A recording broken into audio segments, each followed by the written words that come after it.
It's midnight on a Sunday night, but we decided we're just going to watch Sister Rise anyways and give you guys our live reaction. And we are a couple glasses of wine in, so we figured we could tolerate this and do a reaction. Here we go. Yep. Oh, it's season 20, episode 5, right? And it's called, I can't remember the name of it. Kissing Another Man's Wife. Oh my God, this ought to be great. Oh, good thing I'm a glass of wine in, because this might be rough. Okay, Mary's very first comment about Coyote Pass is that Christine and Kody made an agreement for Coyote Pass. And Mary seems slightly annoyed that she wasn't included in that conversation. Yeah, I'm sure that pissed her off pretty good. And I'm sure the other wives would have liked to have had that conversation when they just decided to legally divorce Kody and marry Robin. But that was a decision that was made without Christine and Janelle. Coyote Pass was something that was made without Mary. So that's what sucks about this religion, is what goes around comes around eventually. Everybody needs a friend like Jen. Mm-hmm. She's coaching Mary into saying, bitch, where's my money? Yeah, that's what she should be saying to Kody Brown's face. I'll bet he was not very happy when he just saw that scene. Say that again? Man, these women are making fun of how high maintenance Kody Brown is. And she's into Sam Elliott and she's into the other guy. And she's like, yeah, look how sexy they are. And I got a Kody Brown. Janelle says, I'm not advertising. That is so hilarious, because these women are not being very loyal to Kody Brown right now. No wonder he's so upset with these women. They're sitting here on national television, international television, making fun of what a high maintenance B-word this guy is. It's great. Okay, so they're making fun of Kody, like his garage size is ridiculous, all of his stuff. So most polygamous men that I know pack around a duffel bag, or they pack around like their favorite things in their car. My dad lived out of his car, so this is very common for polygamous men to do this. But, you know, Kody Brown likes to have excess of everything. So, of course, that stupid garage is full of all of his stuff. And then and the thing is, Mary says, I haven't had his stuff at my house for years. And he's been he slowly pulls his stuff out of Mary's house and puts it at Robin's, which is fine for him to do. But the minute that Christine packs his stuff up and tells him to get out, he's butt wounded about it. So I just think this episode so far, we're like 10 minutes in and it already has some sweet, there you go, karma's a B word.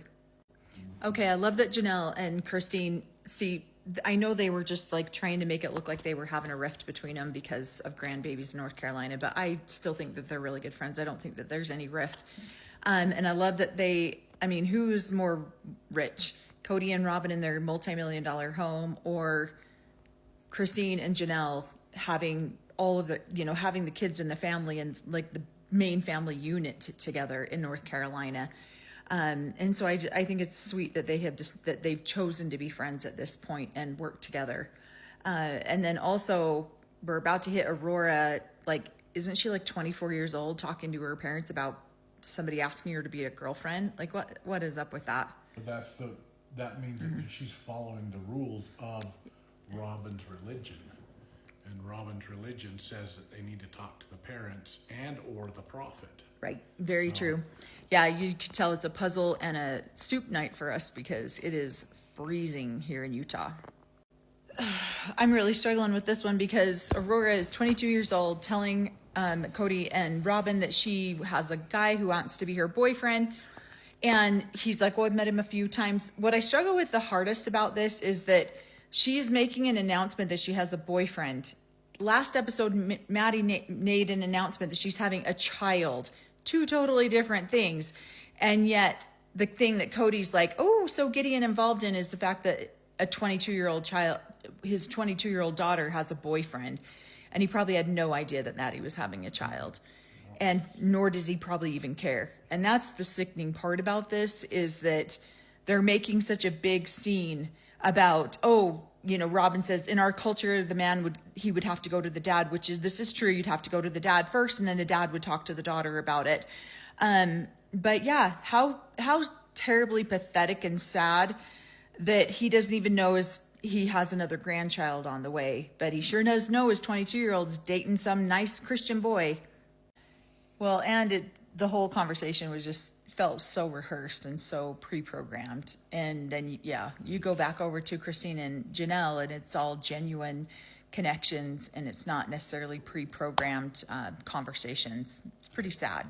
All right, Christine's talking about Christmas family traditions and how the Browns always got together every Christmas, because that's not a normal thing. In our family, it was very normal. We always got together every Christmas. In your family, you did too, didn't you? Yeah, we lived in the same house like they did. Yeah. So Cory's family all lived in the same house, so they all celebrated it together. We always did that as well. Now that we're older and we have our own families, we tend to have a family unit here that comes and celebrates Christmas with us in our home.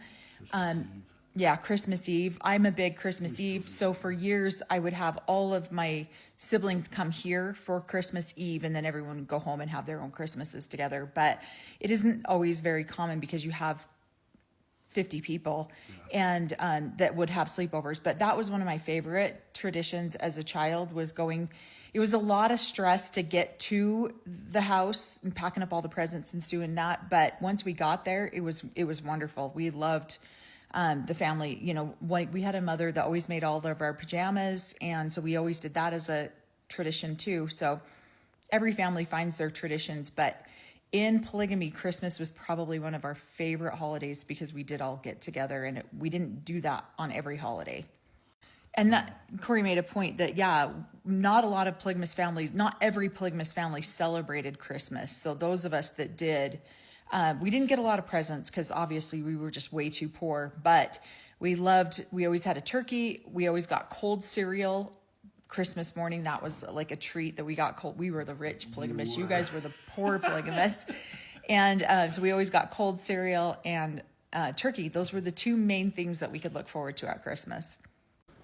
So Aurora's having her new boyfriend come over, and she's all giddy and all excited about it. And I'm just curious if the other children watch this episode, how they feel about that. Because you've got a lot of his kids that were not in a relationship when their parents separated. And they're trying to make it so that they just have Robin and Kody have this normal monogamous family with this, new boyfriend coming over and making it this big, exciting thing. And I'm just curious how the other children, the original children from the previous wives, all feel about that, watching how sad, they might feel sad about this because their father's not involved in any of aspects of their lives, or at least we don't see it. If he is, we don't see it on TV. And so kind of is a little sad to watch that. Or they don't want him doing this to them. Yeah, because, she's still pretty young. She's 22, which is still, fairly young, but at the same time, not, I don't know. I just feel sad for the original kids. So we're going to do a part 2 to this. We're still watching it live. You're watching it with us. And then we will do our regular YouTube video recap on it and get that up on our YouTube channel probably tomorrow. But, and that link is in our bio if you wanted to connect with our other social medias, but we'll do a part 2. This is just part 1. We're watching Sister Wives live reaction. It is now 12:45 a.m. on Monday morning. Sister Wives comes on here in Utah for us at 11 p.m. So we decided to sit up and just watch it and go for it anyways. We are on part 2, so if you haven't seen part 1, you might want to head over there and see what we have to say about part 1. We decided it's a cold, stormy Sunday night here, so we're doing a puzzle and having some wine, and decided to give you our thoughts on it. We're like, what the hell? Let's just stay up all night and watch Sister Wives. So follow us along. Here we go. The episode starts out with the women talking about dating, or talking about traveling, and how women don't really travel that much in the AUB by themselves or polygamy by themselves. And that's pretty true. They typically will go with a guy, or typically go with their husband or something, or have like a older boy with them, older man with them. Most women don't always travel alone until their kids get older, and then they travel with their kids. That's mostly, at least in my experience, that's how it was with my family. And so these women Mary's like, I just never thought about traveling by myself. That just seemed like something that you just didn't do. And so she wasn't well-traveled. I was never well-traveled, still not well-traveled, more than what we should be. But I think it's interesting because Kody gets like, he's always a victim in everything. So he gets on there and he's like, Mary would just disappear and be gone for weeks or, days at a time. And Mary's like, why would I tell you where I was going? You weren't a part of my life. And Hypocrite, you were too. Yeah. You were always got it right. Yeah, like he was always doing. Like nobody knew. Exactly. These men, they expect these women to constantly check in with them, and yet that's not how they treat the women in their lives. Mm-hmm. Okay, they're putting up a new tree upstairs in the game room or something like that. Cory says Kody has to put up a tree for every wife that he lost. But he's talking about how he's not a great planner. But if you remember in the last episode, Christine talks about there's architects and there's firefighters. And Joe Duggar was an architect of his family, which is why his family stayed together. And Kody was a firefighter because he was always putting out fires everywhere. Kody flat out says on here, I'm not a very good planner. Yeah, dude, we know. That's why your family fell apart. That's why you were having to put up a tree for every wife you lost in this ginormous multi-million-dollar home that you're in. And she's smaller than she expected, so... Robin's disappointed that the tree is so much smaller than she expected. It's kind of like his priesthood. It's really, really small. Kody said he's constantly reminding Aurora and Brody about being careful with each other because he doesn't want his kids fooling around, messing like around. Him and Robin did. Yeah, like him and Robin did? Yeah, no kidding. Like what? When your wife is in labor and you're out making out with your girlfriend or your girlfriend in her 6-inch stilettos is grinding her hips up against you on the top of a convertible. Is that what you're talking about, Kody Brown? That's what you don't want your wife or your daughter doing with her boyfriend? Yeah. So, the hypocrisy runs so deep. Okay, this guy is such a piece of work. Oh my God, he's such a piece of shit. His hypocrisy. His hypocrisy. I know, it's so deep. Yeah. He says when you're dating and you're kissing another man's wife. So when Robin and Kody were dating, was Robin kissing another wife's husband? Mm-hmm. Was she making out with another wife's husband while that wife was in labor in a hospital? I wonder how deep his story, like his speeches went then when he's like, oh, you're going to catch me on camera making out with my girlfriend. So now it matters that somebody's kissing his daughter's. Oh my God. It's too hard to even wrap your head around because it's so ridiculous. So for those of you that don't know, Cory was excommunicated from the AUB for adultery because he was messing around with somebody else's wife who was promised to them in the pre-existence, even though neither one of them were married. She'd never been married. Cory'd never been married. But this is a teaching. This is a teaching in the AUB. Yeah. This is their teaching of that woman or that young lady belongs to somebody else from the pre-existence. She's an object. Exactly. Until she is given to you by the prophet, she's somebody else's, and they haven't decided yet. And so they will excommunicate you. And so it's interesting that he would be making out with potentially some other man's husband. No, some other man's wife. Yeah, wife. It could be a husband, though. Some other man's wife. And so he's completely speaking hypocrisy here because he was doing the exact same thing with Robin while they were dating. And in the AUB, this is very common. Yeah. And yeah, Cory was literally kicked out of a polygamous cult because he was kissing on someone else's wife, even though neither one of them were married. And so you're supposed to kiss Kody Brown is a piece of work. Over the altar. Oh, yeah, you kiss over the altar like Christine and Kody did for the very first time, and that's it. Yeah. Oh my God, he's so full of shit. He goes, if you love my daughter, then you're going to want to protect her and keep your hands off of her until you're married, like I did their mother. Are you kidding me? We all saw the engagement photos. We all saw the hips pressed into each other on the top of a convertible. We all saw the makeout scene while your wife was in labor. Like, I can't say that enough. I mean, come on. So he kept his hands off of Robin. No, he didn't. We all saw that he didn't. But he's basically giving the young boy permission to grind on her. So that's good. Yeah, feel free to go grind on top of a convertible, you fool. Act like... This fool says, if you love my daughter, you'll keep your hands off of her until you're married. Like I kept my hands off of her mother. Really? Because we all saw the picture where his hands were on her butt cheeks on the front end of a car.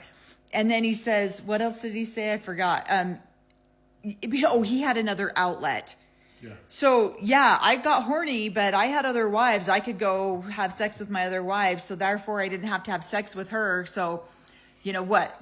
You want Brody to go find another outlet so that he treats your daughter with the same amount of respect? I wonder if Paul Sullivan gave Kody Brown this exact same talk, or if,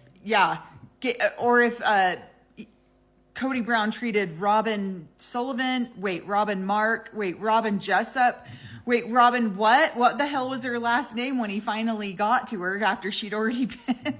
Oh my gosh. This is why I should not make videos when I'm drinking, because this guy is an idiot. Oh my gosh, we're gonna have so much more to say about this episode, but yeah, in the AUB where Kody came from, where we came from, at 22 years old, if you're dating somebody like that, it's because you have the intention of getting married.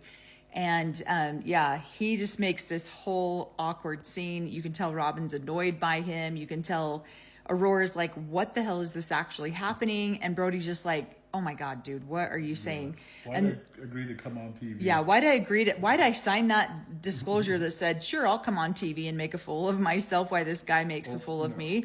But then Robin asks him to be a part of Christmas, and I love it because he tries to get romantic, and he's like, hey, special girl, talking to Robin, and Solomon pushes him aside, and he's like, I'm that special guy in her life now. So I love to see Solomon actually speak, because I don't think we've seen a lot of that. So that's kind of nice to see some of his personality coming out. And I like that he's protective of his mother, because he probably should be, because his dad's dumb. And she's so full of shit. If Kody sees somebody being romantic, he wants to be a romantic, and I just have to untrain myself. No, you two have been romantic since the day one. You guys have not tried to untrain yourself. And then Cody's like, yeah, she's having to learn how to show me affection in public. No, dude, she just doesn't want to show you affection. That's why she doesn't do it. They've had plenty of opportunity to be affectionate with each other. And hasn't since she got legal status. Yeah. Yeah, ever since she became his legal wife, she hasn't seemed like she's wanted to show him very much affection. So they're full of crap. She hasn't had to unlearn anything. Okay, we'll end the episode with this, that I'll bet Christine's dad, Kody mentions in here that he's a lot more discriminating than he was with Tony or Mitch or Caleb. I'll bet you Christine's dad wishes he was a lot more discriminating towards Kody Brown. I'll bet you Janelle's mom and dad wish they were a lot more discriminating. I'll bet you Mary's dad wishes he was too. The part that I love about this episode is watching Caleb and David have the bromance that Kody wished he had with Caleb, because Kody was all about Caleb there for a while. So I'll bet that's a little burr in Kody Brown's side, that he watches David have that relationship that he no longer has. Well, and I'm sorry, those speeches that he's giving the boys are what's causing exactly the romances to end very quickly. He knew, exactly. So this is a horrible episode. We have link in our bio if you want to watch our full preview of it. Tomorrow we'll be putting that on YouTube. Our links on our link tree and our let me know what you think about it in the comments. Thanks so much.